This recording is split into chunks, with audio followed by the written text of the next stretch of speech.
সালামা ইবনে Yazid আল জৌফি বলছেন যে ইনতালাক্তু আনা ওয়া আখিলান নবী সাল্লাল্লাহু আলাইহি ওয়াসাল্লাম, আমি আর আমার ভাই নবীর কাছে গেলাম।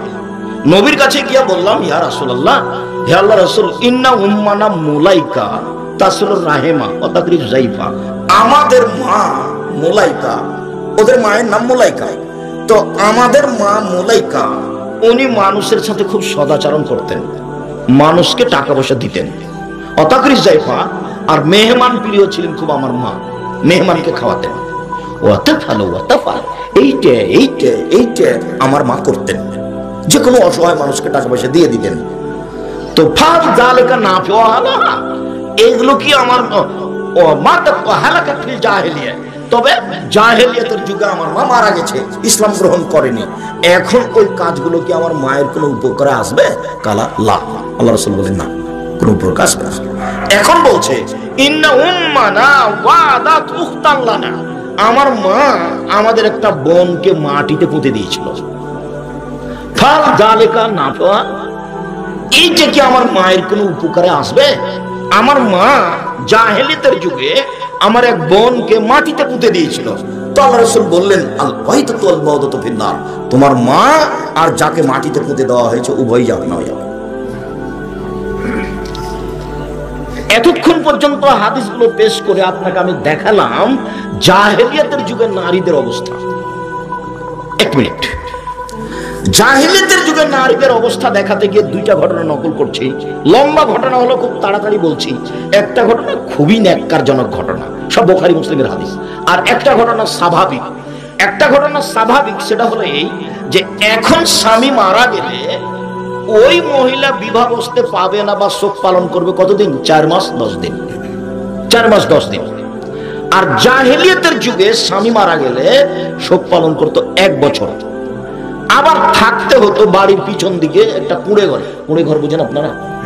ঝুপড়ি ঘর। বুখারী মুসলিমের হাদিসে এসেছে, তার নাম হিফস। বুখারী মুসলিমের হাদিসে এসেছে, বাড়ির পিছন দিকে যেখানে কুকুর সিলগাছ দৌড়াদৌড়ি করে ওইখানে তাকে ঘর করে দেওয়া হবে। সে ময়লাযুক্ত কাপড় পরবে, পরিষ্কার কাপড় পরতে পাবে না। আর ওর জন্য একটা প্লেট থাকবে, যে প্লেটে অন্য কেউ খেতে পাবে না। একটা গ্লাস থাকবে, যে গ্লাস অন্য কেউ ব্যবহার করতে পাবে না। কেউ যারা কাজের মেয়ে এইভাবে খাবার দিয়ে আসবে। স্বামী মারা গেছে সেই জন্য। এটা হলো জাহেলিয়াত।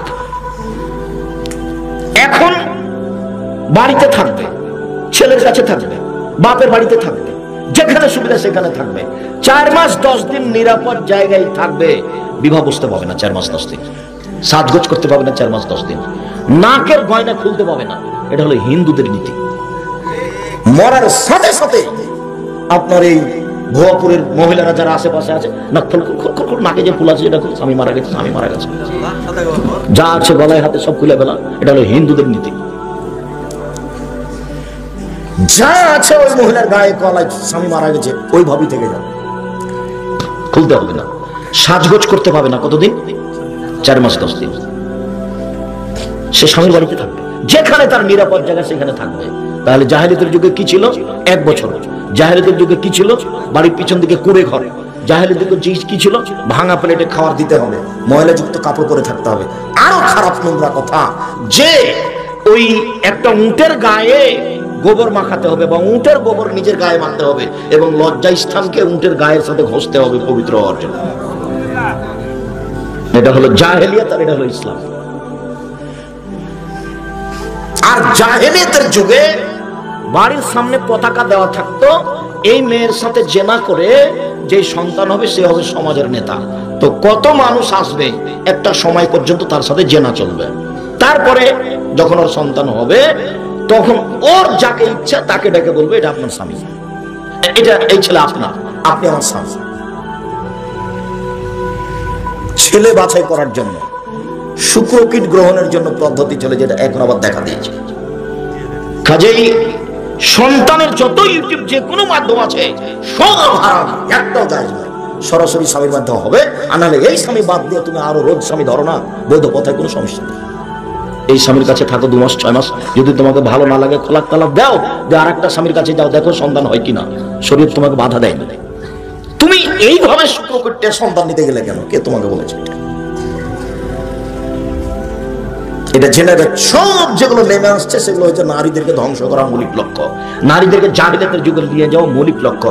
সম্মানিত দিনী ভাই বোন, এইবার আর একটা নীতি দেখায়। আনাস রাদিয়াল্লাহু তাআলা আনহু বলেন, আল্লাহ নবী বলেন, ইন্নাল ইয়াহুদা ইজা হাজাতিল মারাতু লাম ইয়াকিলুহুন্না ওয়া লা ইউজামিউহুন্না। ইহুদিদের নীতি ছিল মহিলা ঋতুবতী হলে তার সাথে খাওয়া হবে না।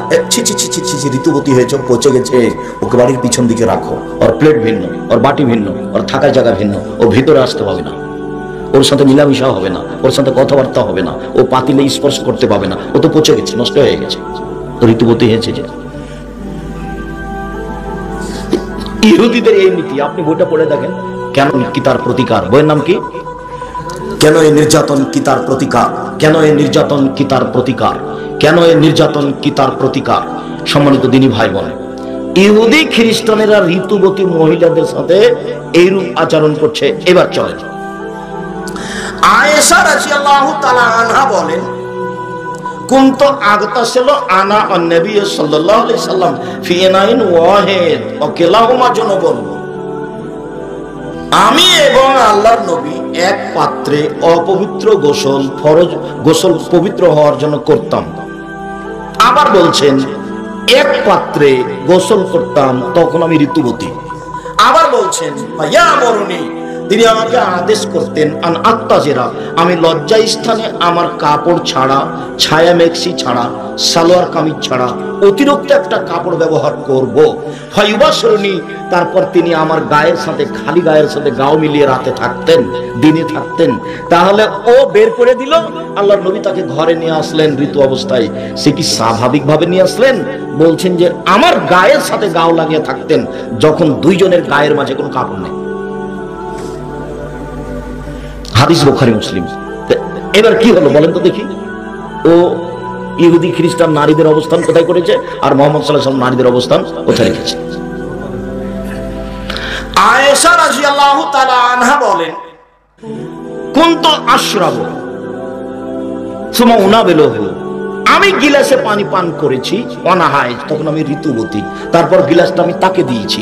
ফায়াজাও ফাহু ফি ওয়াজহিহি, তিনি ওইখানে মুখ লাগিয়ে পানি পান করলেন যেখানে আমি মুখ লাগিয়ে পানি পান করেছি। শুধু প্রেম প্রীতি ভালোবাসায় নিয়ে যাবেন না, সমাজ একটা ঠেকিয়ে একটা সমাজ চালু করা হচ্ছে। বুঝাতে পারি না কথা মনে হয়? সামাজিক গতি একটা ঠেকিয়ে কি করা হচ্ছে, আর একটা চালু করা হচ্ছে। সমাজে ইহুদি খ্রিস্টান ভর্তি।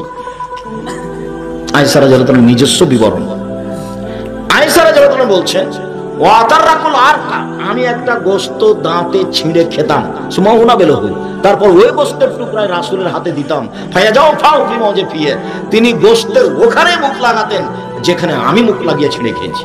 ওয়ানা হাইজ, তখন আমি ঋতুবতী। আগের যে ইহুদি খ্রিস্টানদের অবস্থা ঋতুবতী নারীর সাথে, যেটা বললাম সেটা ভালো করে মনে রাখতে হবে।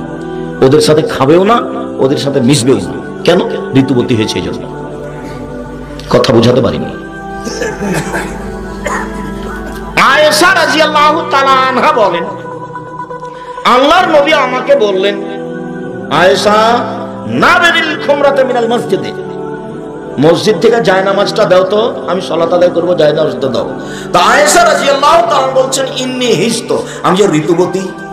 তখন আল্লাহ রাসূল বলছেন, ইন্না হাইজাতাকা লাইসাত ফি ইয়াদিকা, আরে ঋতু তো তোমার হাতে লেগে নেই, হাইজের রক্ত কি তোমার হাতে লেগে আছে? মসজিদে যাও, জায়নামাজ নিয়ে আসো, জায়নামাজ আমাকে দাও। ঋতুবতী অবস্থায় মহিলারা মসজিদে বসে থাকবে। মসজিদে নববীতে একটা ঘর করা ছিল যেখানে যুবতী মেয়ে থাকতো। মসজিদে নববীতে একটা ঘর করা ছিল যেখানে মসজিদে যুবতী মেয়ে থাকতো এবং মসজিদটা ঝাড়ু দিত। ঋতুবতী অবস্থায় ওরা নামিয়ে দিল বাহিরে, একবারে বাড়ির বাহিরে, আর মুহাম্মদ সাল্লাল্লাহু আলাইহি ওয়াসাল্লাম নিয়ে আসলেন ঘরে মসজিদে। ওটাও বুখারী, এটাও বুখারী।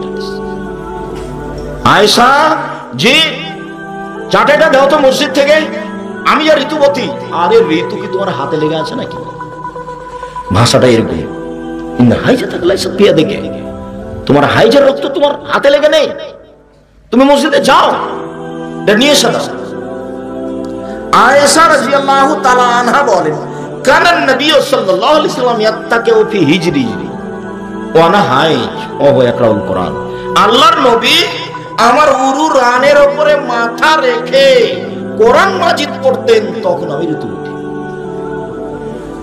বুঝাতে পারি না নাকি? আপনি এটা সরাসরি ওই প্রেম প্রীতি ভালোবাসায় নিয়ে যাবেন না, আগে নিয়ে যাবেন এক সমাজ উল্টিয়ে আর এক সমাজ চালু করা হচ্ছে। যার কারণে প্রথমে ওই হাদিসটা পেশ করেছি, ওদের আচার, ওরা নারীদের সাথে খাবে না, ওরা নারীদেরকে বাড়িতে থাকতে দিবে না, ঋতু হয়েছে সেই জন্য, হাইজ হয়েছে সেই জন্য।